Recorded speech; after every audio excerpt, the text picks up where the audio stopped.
সমুদ্রের তলদেশে রয়েছে বিচিত্র এক দুনিয়া। সাগরের শ্বাসরুদ্ধকর এক যাত্রার চিত্র ফুটে উঠেছে ওশান উইথ ডেভিড অ্যাটনবরো তথ্যচিত্রে।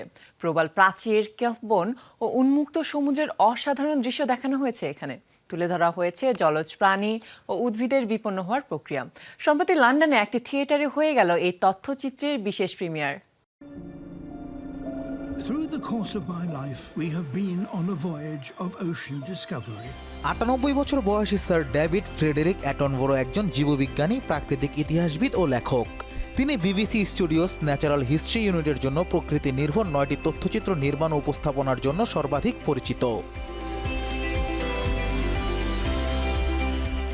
সম্প্রতি লন্ডনের একটি থিয়েটারে হয়ে গেল ওশান উইথ ডেভিড অ্যাটনবরো সিনেমার বিশেষ একটি প্রদর্শনী।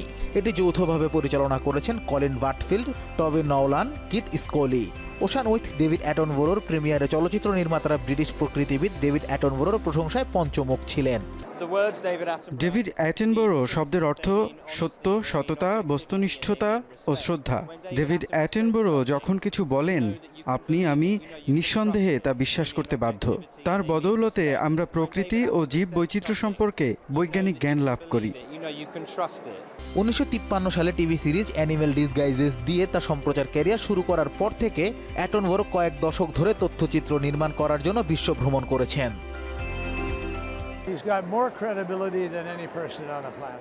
পৃথিবীর যে কোনো ব্যক্তির চেয়ে তার বিশ্বাসযোগ্যতা বেশি। তার কোনো রাজনৈতিক এজেন্ডা নেই, এমনকি নেই কোনো আদর্শিক এজেন্ডা।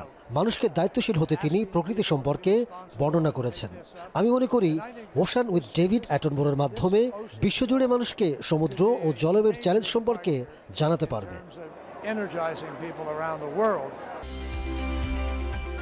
বিশ্বের অন্যতম বিখ্যাত প্রকৃতি সম্প্রচারক অ্যাটনবরো তার সর্বশেষ কাজের মাধ্যমে সমুদ্রের চ্যালেঞ্জিং বিষয়গুলো সম্পর্কে ধারণা দিয়েছেন। নিষিদ্ধ মাছ ধরা থেকে শুরু করে প্রবাল প্রাচীর ব্লিচিং সম্পর্কে বিস্তারিত ধারণা দিয়েছেন। তার এই তথ্যচিত্রের বিশেষ প্রদর্শনী দেখতে উপস্থিত ছিলেন ব্রিটেনের রাজা চার্লস। অ্যাটনবরোর সাথে করমর্দন করতেও দেখা গেছে রাজাকে। মডেল হতে শুরু করে উচ্চপদস্থ সব লোকজন উপস্থিত ছিল প্রিমিয়ারে।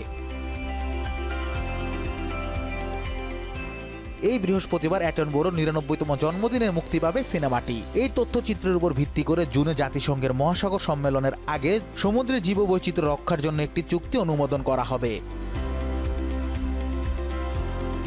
Anas Imran, showbiz tonight.